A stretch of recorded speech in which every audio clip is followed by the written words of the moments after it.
And welcome to the Gregory Meriweather Show. I'm your host, Greg Meriweather. It's good to be back. Good to be on. Doing our thing here at the Black on Black Studios in Indianapolis, Indiana. So man, it's another day full of news, information, a lot of things going on around the country, a lot of things going on around the world. What we do here at the Black on Black network is heal, educate, empower, and develop the community here in Indianapolis, but also we want to touch people all around the country and make sure, we're able to heal, educate, empower, and develop the community 24/7. And that's what I'm here to do. So what's up, sis, Sarita? Good to see you. I ain't seen you in a minute. Make sure we catch up, sis. So good to see you.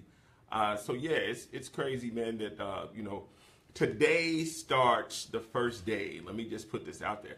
Today starts the first day of my, fast for life.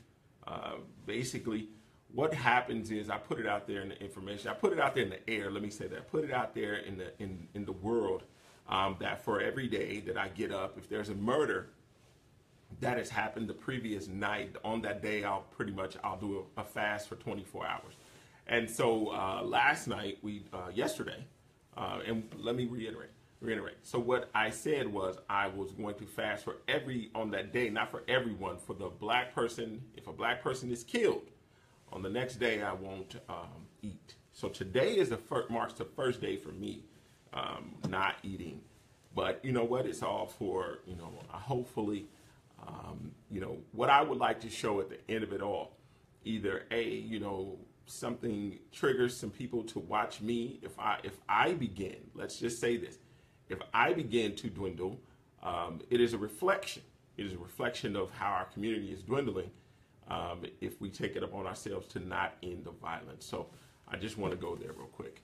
So man, I had an interesting article come my way. And in this article, I was kind of, I've heard a lot of news. I've really tried to not be one who has taken part in what has been going on in the city county council.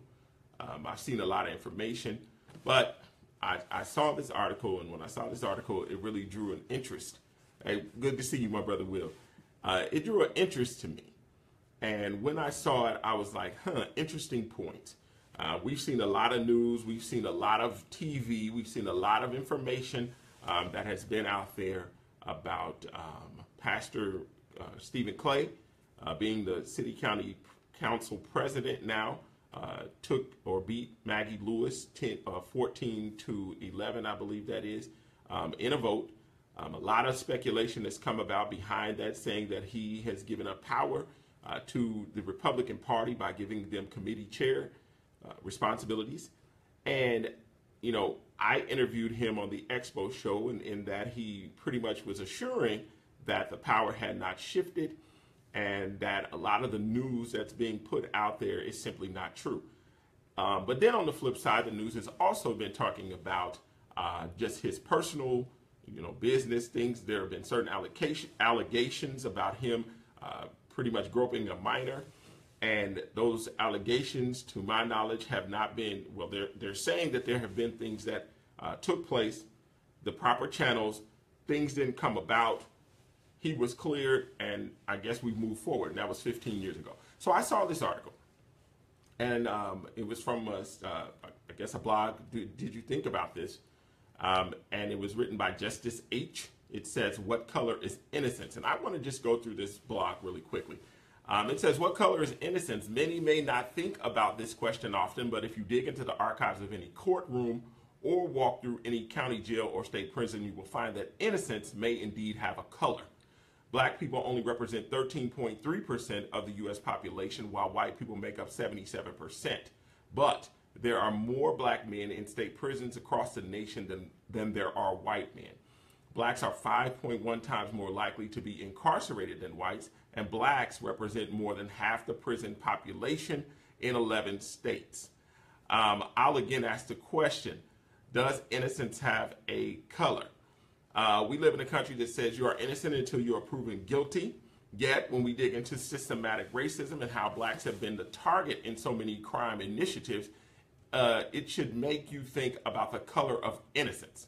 Stop and frisk was deemed unconstitutional in 2013, yet 54% of the 191,588 people who were violated were black, while only 11% of those searches were white. It also goes on, it says, which leads me to a current example of innocence based on race. As of late, Indianapolis City County Council President Stephen Clay has been the subject of multiple stories in the media. We have seen him in blogs, we have heard about him on the radio, and most definitely seen him on television. The most astounding thing about all of this media attention is that it is all present news based on a case 15 years ago where Clay was accused of sexual assault by a minor. Although Clay was accused and the allegations went through the proper channels, there were no charges brought up against him.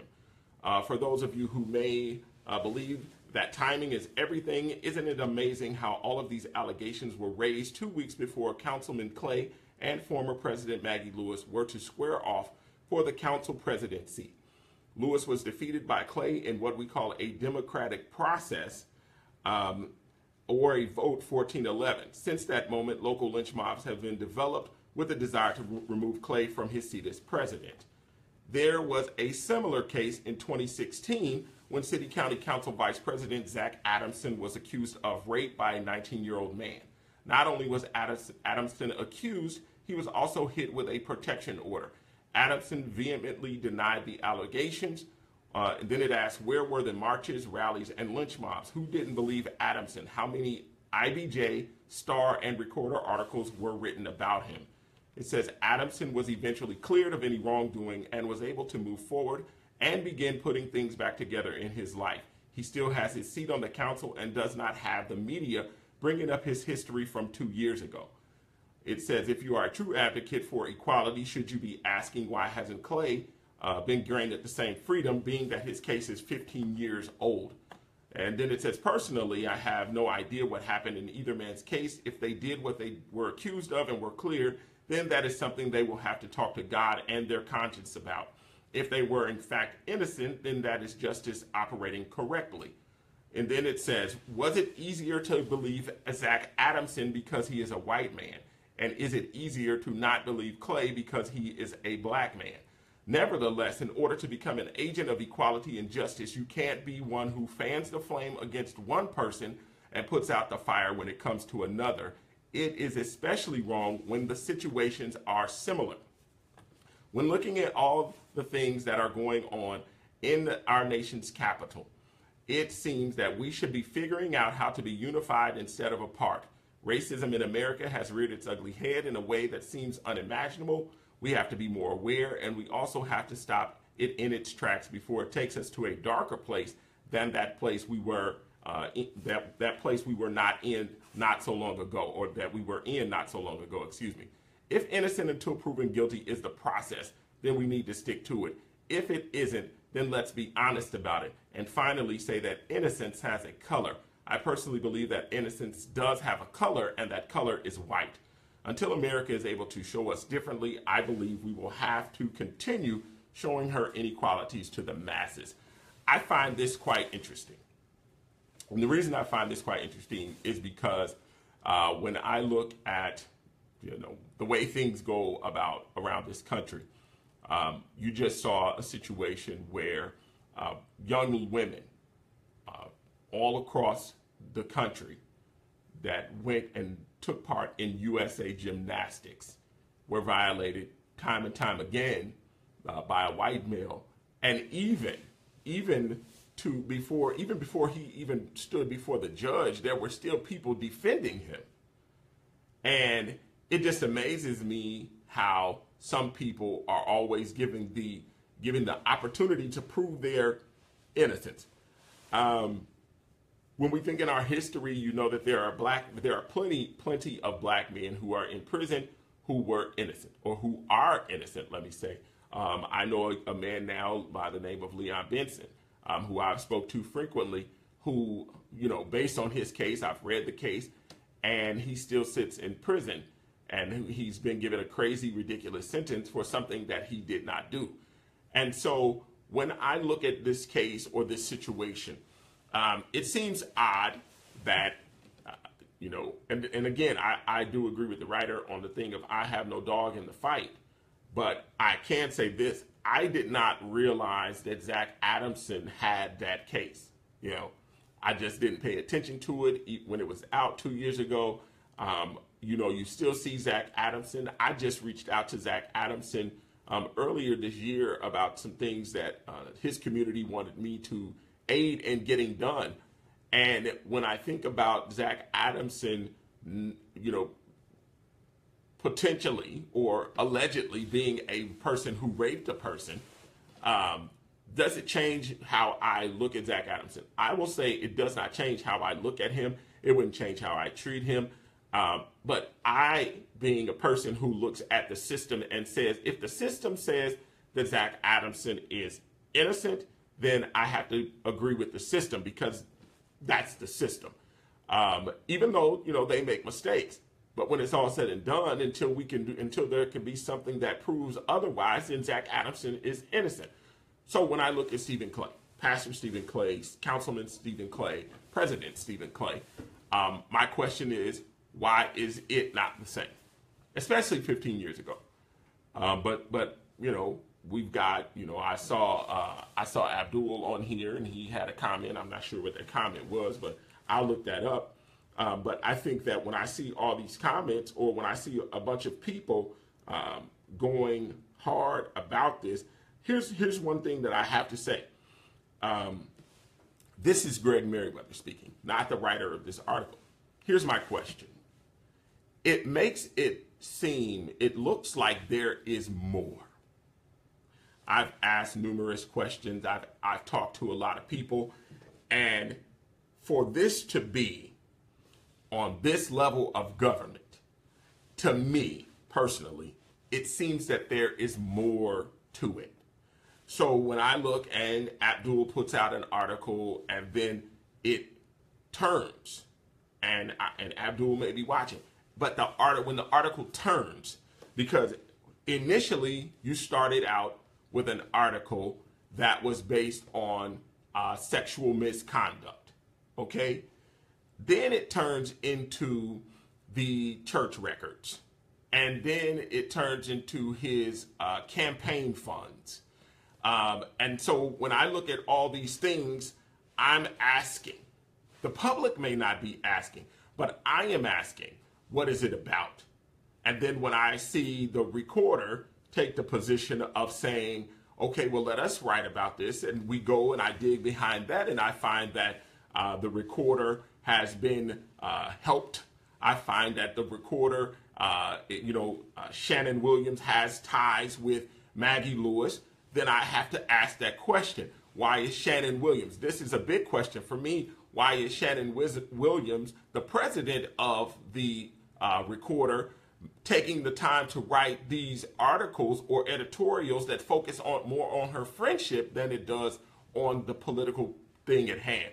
And, you know, when I look and I see that there are Caucasian people behind the scenes pulling the cords and playing puppet master with black people, here's one of the biggest issues I have with everything that's going on with this situation.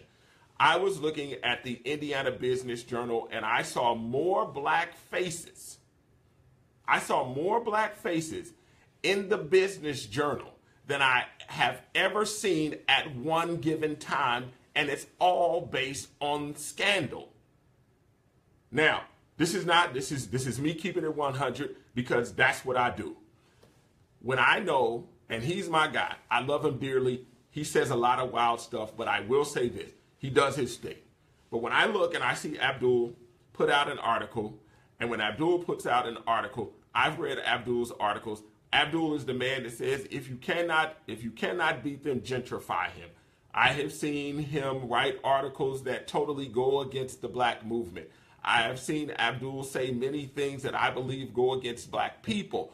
I know that when I see Abdul, his background is going to have probably more Caucasians in it than any other man than Michael Jackson, who is now deceased. So therefore, when I look and I see these things that are put out, and I see that there are people who get behind it, I'm like, listen, if people are advocates of black unity, then therefore be advocates of black unity. Period. So it can't be this situation where there's this slanted angle or this slanted angle here, this slanted angle there, this written story here. Right now, yes, I just read this article, but what I saw in this thing was an understanding of how we're not operating in equality. So I must say this. I must say that the story is hot. But does that mean the story is correct? And what I mean by correct is not a correction of innocence or guilt. What I mean by this, or what I mean by is it right? So Abdul is asking me, please tell me what I have written that is not factually true or accurate. Here's what I will say, Abdul. I'll say that if you can't beat them, gentrify them is not correct. I will say that if you can't, first of all, here's the question. Why would you be trying to beat them? And who is the them? The them has to be African American or what we would call black people. I don't believe in beating us. Let's go back in history. One, don't beat us because you've already done enough to beat us. You've beat us physically. You've beat us mentally. Now let's talk about beat from a competitive perspective. You've beat us financially. You've beat us economically. You've beat us in land. You've beat us in industry. But why have you beaten us? Because what they did was they took so much from us. They made us think that we were less than. And let's be real. Most of the things that go on in our communities, and we look and there's no street lights, there are no sidewalks fixed, there are no streets fixed. When we walk and we look and see dilapidated homes that the mayor or someone is saying that they're going to fix, you find that there's more to invest in downtown. So let's move the black people out. We thought it was trash. So when he says the team is the criminals who act as urban terrorists who prey on the decent people who live in these areas, let me ask you this question. Is there a system? Is there a system? And I'll answer that. I'm not going to ask you that. Because there is a system, and that system is called racism. That system says, let's push you into a corner. That system says, let's build criminals. That system says, if I build criminals, I can do two things. I can get them off the street, but also I can put them in prison. And then when I put them in prison, I can make a lot more money off them in prison because I truly designed for them to be in bondage anyway. So it's not a matter of saying the criminals who act as urban terrorists. If we really got deep into it, we know who the real terrorists are. We came in this place based on terrorism. We were beaten by terrorists. We were enslaved by terrorists. But isn't it odd that Indianapolis or Indiana has been one of the few places that did not adopt a hate crime? I'll ask that to Abdul. But why has it been so difficult to have that hate crime? Why has it been so difficult to have those types of things that protect black people? Why do we look at unemployment from a perspective of saying it's something that we don't want to do something, as opposed to saying they don't want us to have certain things? So yeah, I agree. I think we should have a head-to-head. So everyone who sees this on Facebook Live, Abdul and I should have a head-to-head. I look forward to it because I think it's time for us to address some things because they have their mouthpiece, we have ours. And when it's all said and done, one thing you can do, and I'll say this to Abdul, one thing you can do is pull every stat you want to pull. But I will guarantee you, out of all the numbers you pull, I will only have to pull one. And that stat is racism. That one. The greatest crime that has ever been committed on the face of this earth was done to our people, and they only had to do it one time. So go get the numbers, schedule the date. We can make it happen face to face. I look forward to it, my friend. Handle your errands, and I'll get back to my show. So on that note, here's what I'm saying. I'm saying we have to figure out a way to start beating this system. We have to figure out a way to start saying that those stories are no longer any good for our people. Because they will dog us and dog us and dog us. But then the minute you look on the news and you see the white man, the young man who shot the police out in Southport, I'll ask the question, what did his picture look like on the news? Did they ever show him looking like a villain? Did they ever put the 4:4 slow motion on him to make his eyes look beady as they drew him closer to the camera? Or did they show pictures of him smiling? Did they show him in pictures of happy times? Not only that, they showed a picture of him with a pistol one time. But then they go and find people. They go and find people in his life that talks about how good he was. Let's be real on that. Let's even talk about the guy who did the shooting in Vegas, how they still went and found people who said he was an upstanding guy, he was a nice guy, he was a good guy. But yet, omit the crime of all those people laying before him. So no, it is time for us to say, listen, we may not know the truth, we may not know who's guilty, we may not know who's innocent, but what we do know is that you can portray us in any light that you want to for the simple fact it's your media. And they find mouthpieces like Abdul. And when they find pieces like Abdul, mouthpieces like Abdul, they say, well, it's a black guy speaking. But I need for us to read inside it. And like I said, mad love for the brother. That's my dude. We go back and forth. But when it's all said and done, where we do not agree is about my people. My people. Because when it's all said and done, I got mad love for y'all. I got mad love for us. So yeah, we'll talk about it all day. And we're going to get to the bottom of this. When it's all said and done, there's some money somewhere, people. There's some money somewhere, because in my digging, I'm finding out that there are some unhappy Caucasian folk. There are some unhappy Caucasian folk, which leads me to one other point about this situation. Because I saw this on a friend's page, and when I saw it, I was like, quite interesting to see that out there. And so there's supposed to be a rally on Monday at the City County Council building. Now, the guy who is doing the rally, I can't think of his name. I think it's Travis, I think. And he's putting together this rally. Now, I was looking and I saw, I kind of checked it out because I was tagged in this post. And when I was tagged in this post, I looked at the rally and I kind of, got in the background of it. Okay, so here it is. It's We the People rally. It's January the 29th, hosted by Tony Davis. Now, it says, show up and speak out. No to Stephen Clay's dirty and backroom deal with Republicans. Interesting. Monday, January 29th, meet up City County Council Assembly Room at 6:30, Indy City Council. And I was tagged in a argument that he was having online.